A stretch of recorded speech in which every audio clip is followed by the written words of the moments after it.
감사합니다. 이 아침에도 저희를 깨워주시고 불러주신 것을 감사합니다. 이 아침에도 우리에게 말씀을 주실 때 말씀을 깨닫는 가운데, 소망 가운데 또 믿음을 굳게 하는 시간 되게 하시고, 또 말씀을 붙잡고 우리가 주님 앞에 기도하며 간구하며 충고하며 감사하는 축복된 아침 되게 하옵소서.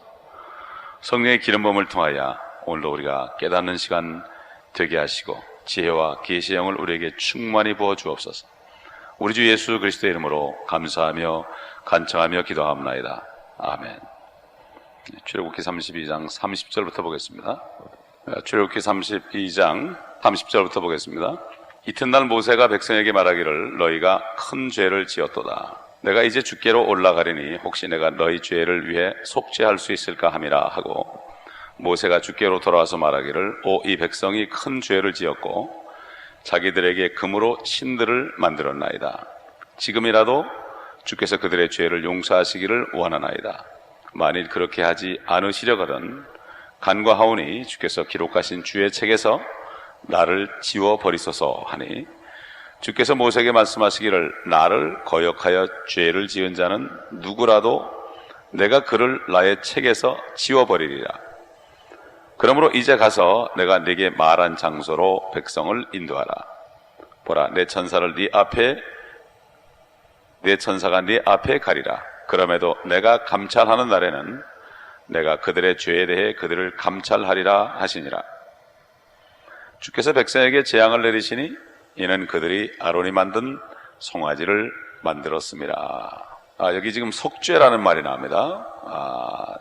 모세가 다시 올라가서 속죄를 해야 되겠다. 신명기 보게 되면은 하나님께서 그 두 번째 올라갈 때는 법궤를 만들어 가지고 올라오라고 그랬습니다. 다시 내가 돌판을 만들어 줄 테니까 궤를 만들어서, 모세가 궤를 만들었습니다. 성막이 되기 전에 이미 모세가 궤를 만들었다는 거죠. 그렇기 때문에 이 법궤라는 것은 속죄와 상관이 있다는 것을 알 수가 있습니다. 이 사실 법궤는 자비석으로 가려있고, 자비석은 그룹으로 가려있고, 그룹은 휘장으로 가려있고, 휘장은 성막 전체, 성막 자체로 가려있습니다. 사실 모세가 올라갈 때 그 의도는 바로 우리 주님 같은 의도였을 겁니다. 우리 주님이 요한복음 10장 11절에 나는 선한 목자라 양을 위하여 생명을 버리노라 그랬습니다. 이 모세는 자기가 죽을 각오를 하고 다시 시내산으로 올라간 것을 볼 수가 있습니다. 또 사도 바울도 로마서 9장 1절로 2절 보면은 자기 동족을 위해서라면, 이스라엘 백성을 위해서라면 자기 자신이 그리스도로부터 저주받기를 바란다고 그랬습니다. 이게 바로 참 앞서가는 지도자들의 마음의 자세지요. 그러면 모세는 죽을 각오로 올라간 것입니다. 죽을 각오로 올라갔어요. 그래서 32절에 만일 그렇게 하시지 않으시려거든, 그러니까 죄를 용서하지 않으시겠거든 간과하오니 주께서 기록하신 책에서 나를 지워버리소서, 나를 영원히 멸망시켜달라. 이렇게 기도한 것을 볼 수가 있습니다. 우리가 알듯이 속죄를 위해서는 반드시 피가 필요하죠. 누군가 죽어야 됩니다. 사실 이 이스라엘 민족이 구원받기 위해서는 그때 예수 그리스도가 오셔가지고 사실 죽으셔야 됩니다. 그런데 하나님께서는 이 예수 그리스도의 모형인 바로 모세가 여기 등장해서 결국 예수 그리스도가 신약시대에 죽으신 것처럼 모세가 이스라엘 민족이 가나안 땅에 들어가기 위해서 자신은 들어가지 못하고 거기서 바라보면서 소멸되어야 했던 이러한 장면을 우리가 볼 수 있는 거죠. 그러므로 이 모세의 율법은 모세를 통하여 줬지만 은혜와 진리는 예수 그리스도를 통해서 줬다. 그러니까 율법과 은혜가 모세와 예수 그리스도 이렇게 대칭이 되죠. 그렇기 때문에 은혜 시대에 은혜와 진리를 주시기 위해서 십자가에 죽으신 예수님의 그 그림자로서 모세는 이미 하나님 앞에 자기가 죽겠다고 선고를 했고, 그래서 그는 사실 다른 이유도 있었지만은 가나안 땅에 들어가지 못하고 대신 이스라엘 민족들은 다 들여보낸 것을 우리가 여기서 알 수 있고, 여기서 바로 또 이 모세를 통해 주신 하나님의 은혜를 우리가 알 수가 있습니다. 사실 이 모세는 이 백성이 큰 죄를 지었다고 그랬죠. 그 이유는 금으로 송아지를 만드는 것이다. 이 금이라는 단어 영어가 gold고, 하나님이라는 단어가, 신이라는 단어가 가심, God, 결국 L자 하나만 다릅니다. 그렇다면 이것도 이상한 거죠. L자가 들어가면 하나님이 골드가 되는 거예요. 네. 마찬가지로 하나님을 제대로 섬기지 않으면 그게 금을 섬기고 물질을 섬기는 것으로 변한다. 참 영어에도 보면은 참 엄청난 영감이 있는 것을 볼 수가 있습니다. 결국 이스라엘을 대신해서 모세는 자신이 저주받는 길 외에는 다른 방법이 없는 것을 알았습니다. 여기 주의 책에서 나를 지어버리소서. 주의 책이 과연 무엇일까? 이 성경에 여러 가지 책들이 나옵니다. 여러 가지 책들이 나오는데 우리가 그 책에 대해서 오늘은 조금 살펴보기를 원합니다.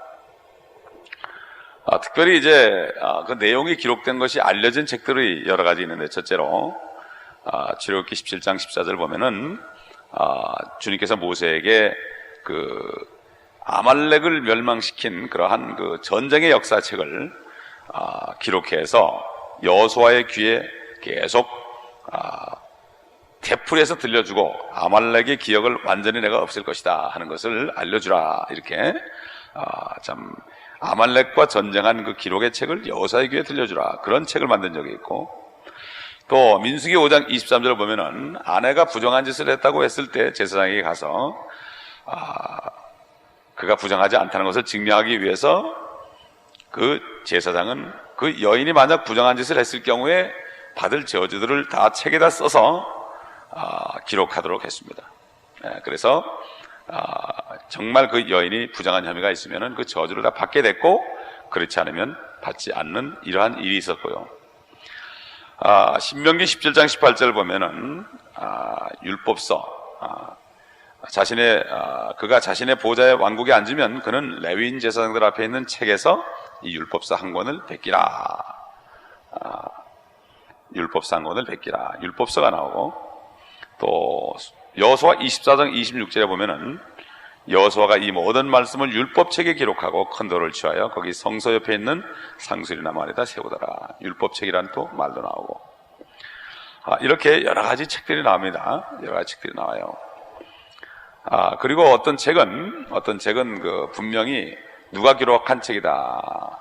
사무엘하 1장 18절 보면은 활이 어떤 용도로 쓰이는가를 설명하면서 그것이 야셀의 책에 기록되니라. 야셀의 책이란 말이 나오고, 또 창세기 5장 1절 보면은 그 아담의 세대들에 관한 책이다. 아담의 족보 책이다 하는 것도 나오고, 마태복음 1장 1절을 보면은 아브라함과 다윗의 자손 이스라엘의 예수 그리스도에 관한 책이다. 예수 그리스도의 족보에 대해서 왕의 족보가 나오죠. 또 그 다음에 그 열왕기하 14장 15절 보면은 그 역대기 상하 우리에 기록된 거, 이스라엘 왕들의 역대서에 기록되지 아니하였느냐, 이 역대서라는 책이 나와 있고 우리가 알고 있는 책이죠. 두 번째로는 생명의 책이 있습니다. 생명의 책은 그 기록된 내용을 하나님만이 알 수 있습니다. 그런데 참 그 빌립보서 4장 3절 보면은 사도 바울이 어떻게 아마 하늘 가서 봤는지 이렇게 빌립보 4장 3절에 얘기했죠. 수고한 이 여인들을 도우라. 그들의 이름이 생명책에 있느니라. 사도 바울은 생명책에 기록된 이름을 보고 왔다는 얘기죠. 참 축복입니다. 그러니까 참 여인들의 이름이 생명책에 기록되어 있으니까 그들을 도우라, 이렇게 얘기했죠. 그 다음에 요한계시록 13장 8절에 보면 또 생명책이 나오는데, 세상의 기초가 놓인 이래로 죽임당한 어린 양의 생명의 책에 그들의 이름이 기록되지 못하고 땅에 사는 모든 자들은 그에게, 적그리스도에게 경배할지어다. 생명의 책이 또 나옵니다.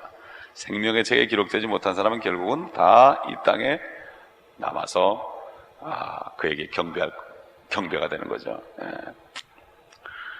시편 119편 89절에 보면은 이 하나님의 말씀이 하늘에 세워졌다, 하늘에 세워졌다, 이렇게 말씀합니다. 근데 우리 주님께서는 하늘에 계신 말씀이 이 땅에 육신을 입고 오셨죠.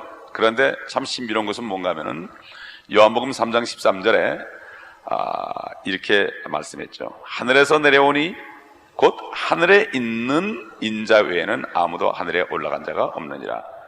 하늘에서 내려왔다. 그리고 또 곧 하늘에 있는 인자. 하늘에서 내려왔는데 지금도 하늘에 있다. 현재형을 썼어요. 하늘에 있는 인자. 분명히 주님이 땅에 계시는데 말씀하시기를 하늘에서 내려오니 자신이죠. 곧 하늘에 있는 인자 외에는 아무도 하늘에 올라간 자가 없느니라. 근데 여기 보면은 대부분의 성경들, 우리 개혁 성경을 포함해서 뉴 아메리칸 스탠더드 버전이나 뉴 잉글리시라든가 굿 뉴스, 리바이스 스탠더드 버전 뭐 이런 그 많은 성경들은 곧 하늘에 있는 인자라는 말을 다 빼버렸어요. 이해가 안 가니까. 어떻게 하늘에서 내려가는데 또 하늘에 또 있느냐 지금. 주님은 동시에 계신다. 주님은 동시에 계시는 거죠. 마찬가지로 그리스도께서 하늘에 계시고 그분이 우리 안에 또 계시는 것처럼 하늘에서 내려오시니까 곧 하늘에 있는 인자다. 이렇게 말. 이건 대부분 성경이 다 삭제를 시켜버렸어요. 삭제를 시켜버렸어요. 참 엄청난 얘기죠. 그러니까 이런 것들이 얼마나 큰 중요한 얘기인데 동시에 하늘과 땅에 존재할 수 있는 주님을, 그러니까 하나님의 신성, 예수 그리스도의 신성을 무시한 거죠. 무시한 거예요. 자, 세 번째로 구약 성도들은 하나님의 책에 쓰여지고 열거되었다. 이렇게 성경에서 말하는데 첫 번째로는 다니엘서 12장 1절에 보면 이렇게 말씀이 되어 있죠. 그때 네 백성이 구제될 것이니 곧 그 책에 기록되어 발견될 모든 자들이다. 하나님의 책에 기록된 사람들만 구제될 것이다. 자, 그리고 말라기 3장 16절 보면은 주를 두려워하는 자들과 그의 이름을 존중하여 생각하는 자들을 위하여 한 기념의 책이 그의 앞에 기록되어 있느니라. 구약시대의 책이 있었습니다. 아마 이 책에서 삭제해달라고 그랬을 거예요, 아마 모세가. 그래서 시편 69편 28절에 보면은 이 책이 어떤 책인가? 산자들의 책이다. 또 예레미야서 17장 13절 보면은 흙에 기록된 이름이 있습니다. 하나님의 책에 기록된 사람, 산자들의 책에 기록된 이름이 있고 흙에 기록된 것이 있다. 그래서 우선 시편 69편 28절 보게 되면 그들을 산자들의 책에서 지워버리시어 의인과 함께 기록되지 못하게 하소서. 산자들의 책, 다윗이 그랬죠. 산자들의 책이 있다. 그리고 예레미야 17장 13절 보면은 주를 버리는 자는 다 수치를 당할 것이며 또 내게서 떠나는 자들은 흙에 기록되리니, 생명의 책이 아니라 산자의 책이 아니고 흙에 기록되리니 이는 그들이 생명의 근원이신 주를 버렸습니다. 하나님은 하늘에 기록될, 하늘에 살 자들, 또 흙에 기록된 사람들 다 나누고 있습니다. 나누고 있죠. 땅에 속한 자냐, 하늘에 속한 자냐. 그래서 고린도전서 15장 39절로 42절의 내용을 쭉 읽어보게 되면은 이런 말씀들이 있죠. 모든 육체가 다 같은 육체가 아니다. 또한 하늘에 속한 몸들도 있고 땅에 속한 몸들도 있으나 하늘에 속한 것들의 영광이 다르고 땅에 속한 것들의 영광도 다르니라. 이렇게 분명히 성령께서 사도 바울을 통해서 말씀했죠. 또 주님께서도 요한복음 3장에 사람이 거듭나지 아니하면 하나님의 나라를 볼 수 없느니라. 사람이 물과 성령으로 나지 아니하면 하나님의 나라에 들어갈 수 없느니라. 성령으로 난 사람은 다 그와 같으니라.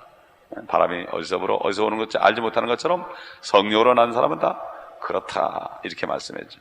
참 주님의 말씀, 성령님의 음성, 옛날 주 여호와께서 친히 하신 말씀을 다 종합해 볼 때에 새 하늘과 새 땅, 새 예루살렘, 앞으로 세 가지 새로운 것이 등장하는데 거기에 살 자들을 하나님께서는 다 계수하고 계신다는 거. 요즘 말하면 인구조사에서 카테고리별로 나눈다는 것을 우리가 여기서 알 수 있습니다. 그러나 지금 은혜 시대에 예수 그리스도를 영접하는 사람은, 전심으로 영접하는 사람은 성령으로 거듭나서 하나님의 자녀가 되는, 생명록에 기록되는 하늘에 속한 자가 되는 이 축복을 주셨으니 예수 그리스도께서 십자가에서 죽으시고 지금 2000년 동안 태어나서 주님을 믿은 사람들은 엄청난 거예요. 그래서 어떤 미국 목사님이 요한계시록 21장을 강의하는 가운데 이렇게 말씀하세요. 만약에 2000년 동안 구원받은 그리스도인이 한 30억 명이 된다면 새 예루살렘의 크기가 가로 세로 높이가 1500마일이니 이것은 우리가 지금 하늘에 보는 달과 같은 크기다. 3억 명이 새 예루살렘에 들어가면 그들의 개인적인 집은 가로 세로가 1마일 정도는 될 것이다. 1에이커, 2에이커가 아니라 1마일 정도 될 것이다. 이렇게 얘기하는 얘기를 들었는데 참 사실 맞아요. 은혜 시대에 태어나서 예수 그리스도를 믿고 성령으로 거듭나서 하나님의 자녀가 돼서 생명력에 기록된 사람들은 저 하늘에 떠가지고 반짝반짝 빛나는 새 예루살렘에 들어가서 엄청난 자리를 차지하고 하나님과 우리 주님과 더불어 성령님과 더불어 영원토록 살 것이니 이 얼마나 큰 소망입니까? 이 소망을 가진 자마다 절대로 부끄러워하지 않고 하나님의 사랑으로 충만함을 받고 모든 사람을 사랑할 수 있고 불쌍히 여기고 복음을 전할 수가 있는 것입니다. 기도하겠습니다. 감사합니다. 아버지 하나님, 우리에게 너무나 큰 은혜를 주셨습니다. 여러 가지 책이 있지만 우리의 이름을 생명록에 기록하시고 하나님의 자녀로서 삼아주시며 절대로 우리의 이름을 생명록에서 흐리지도 아니하시고 지우지도 아니하시고 이제는 영원토록 이제는 새 예루살렘에 살 소망 가운데 이 땅에 또한 고생한 만큼 아버지 하나님, 이 땅에서 주님과 함께 다스리는 특권도 주시고 이 땅에서 또 100배의 축복을 주시며 오는 세상에서는 영생체를 가지고 다스리는 축복을 주셨으니 우리가 어떤 더 무엇을 바라겠습니까? 이 은혜를 깊이 깨닫고 이제는 소망이 부끄럽지 않아 하나님의 사랑으로 충만함을 받고 우리가 그 사랑을 전파하는 우리가 될 수 있도록 오늘 이 아침에도 저에게 하나님의 사랑을 성령을 통하여 우리 마음에 충만케 부어 주옵소서. 주 예수 그리스도의